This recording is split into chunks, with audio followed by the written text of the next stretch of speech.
So what's the one issue that causes most chronic diseases? I'll give you the answer. It's inflammation, and we're going to talk about it today. Let's go.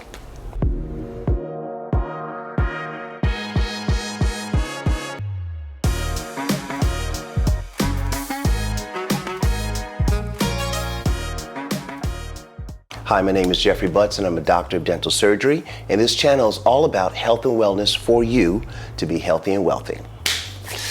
And today, we're talking about the number one culprit of all things. It is inflammation, all right? So inflammation is basically the swelling when you get mucus in your sinuses and things swell up in your body. It is inflamed, okay? But inflammation is kind of good and bad, right? So when you get an injury, you hit something or you bruise yourself, inflammation or things that cause inflammation go to the area so that the body can bring the cellular repair to the area. It's going to be red, it's going to be worse, it's going to be swollen, then it's going to be red, then it's going to calm down, then you're going to be like, man, one day I hurt myself over here and there was a mark and it's gone, okay? Well, that was all inflammation, okay? And that was inflammation based on trauma. Now, when we have inflammation based on something that we're doing to ourselves chronically, that is not great for our health, okay? Too much inflammation is going to cause too much acidity in an area or in your body, and that acidy area is really just a playground for bad bacteria, viruses, bacteria, stuff like that. So you do not want to have chronic inflammation. Chronic inflammation is going to be a disrupting thing in your life, all right? So how do you get chronic inflammation? Stress can inflame you. Eating something that you're not supposed to eat can inflame you, all right? And of course, trauma can make you inflamed. So when we talk about inflammation, all we want to do is make sure that we have the right levels of it, okay? Inflammation is the body's way of communicating with each other. So we're mostly made of water, and through that water matrix, our cells are able to talk to each other and say, hey, we need more proteins over here. And it's like, bloop, bloop, bloop, bloop, and then more proteins go to where it's needed. So inflammation is not terrible, and the water matrix that we have going on in our lives is very good for us. That's why we have to stay hydrated so that we can have that good cellular body communication. How can we prevent this problem from becoming a wreck in our lives, all right? So let's consider some of the places that we can get it. Plastic.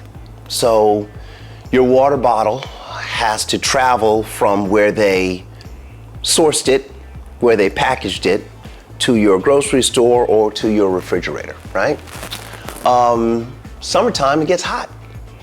So plastic will slightly melt into the water that is carried, right? So now we have a little bit of plastic mixed with water. Now we could put it in the refrigerator and it'll make it colder, and we can maybe taste the plastic less, but it doesn't mean that the plastic has come out of our water. So basically, when we drink water in plastic cans or plastic containers, we're getting a little bit of plastic. Well, plastic is not natural to the body. Although we use it for everything, ingesting it is not good for us. And those are things that can cause inflammation.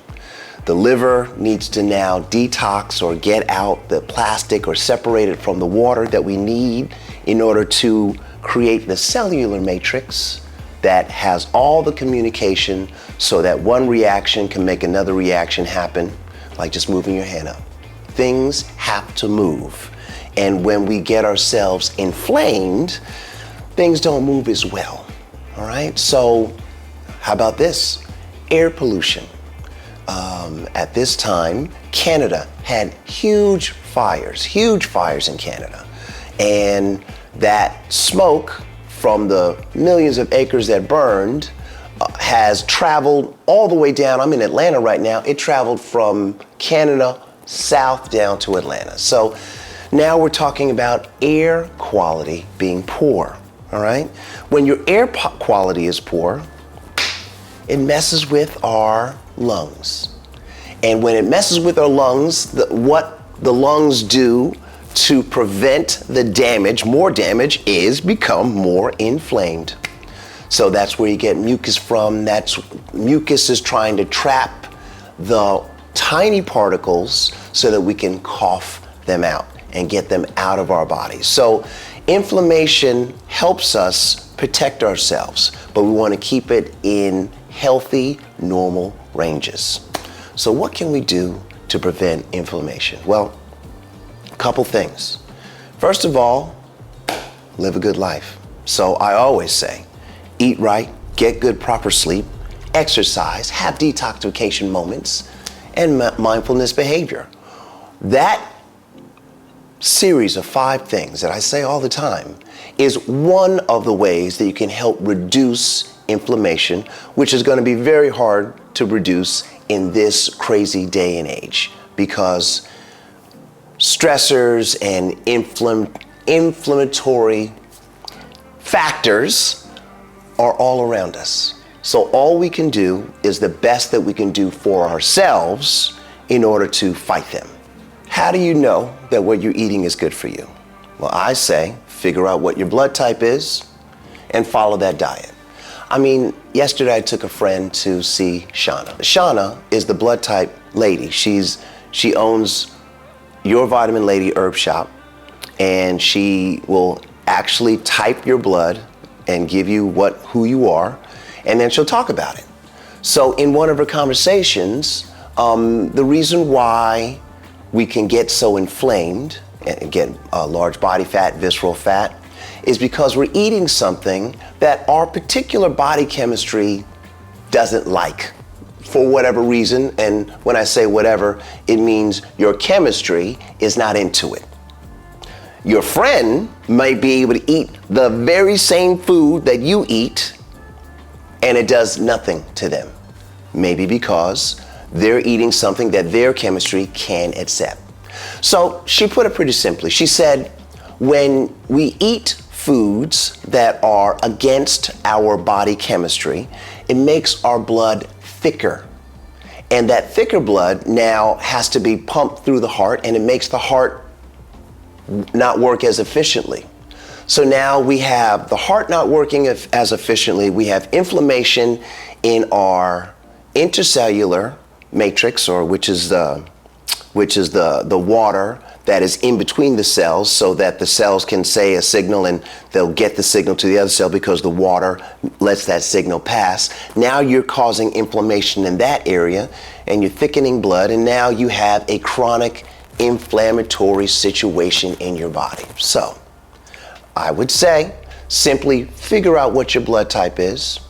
And once you figure out what that is, then you can make a personalized nutrition plan for yourself so that you can ingest those things that are more alkalizing and less inflammatory, okay?